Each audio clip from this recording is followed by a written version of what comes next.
Welcome to the broadcast. Let's just get right in. President William Ruto on Wednesday told of those opposed to the Finance Bill 2023, urging them not to politicize it.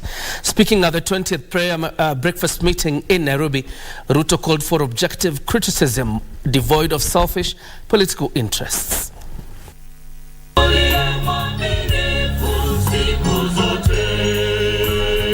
Coming against the backdrop of intense contention over the bipartisan talks and the finance bill, the 20th prayer breakfast adopted a theme: reconciliation with God and man.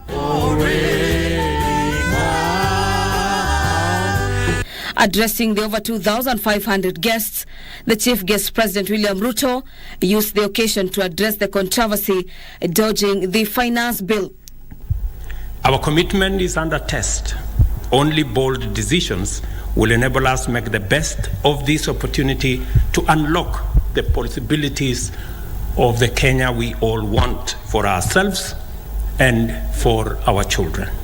It is time to be bold and brave. Ruto urged the opponents of the bill to relook at its proposals, which he said will help address issues affecting Kenyans, such as unemployment. If you feel pain, you are alive. But if you feel the pain of others, you are a human being.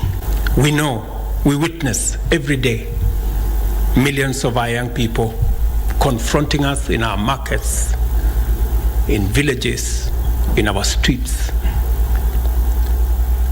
We all travel the 1,411 informal settlement slums in Kenya.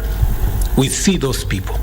The president maintaining his government's stand against excessive borrowing. Sentiments echoed by Deputy President Rigathi Gachagua and Prime Cabinet Secretary Musalia Mudavadi. We all agree that borrowing is not the way out of our current situation, that our debt has increased from about 4 trillion to 9 trillion in 5-6 short years. We must reconcile ourselves to that truth.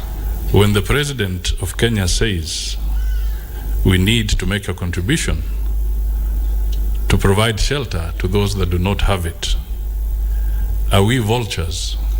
So, reconciliation is also sacrifice for the better.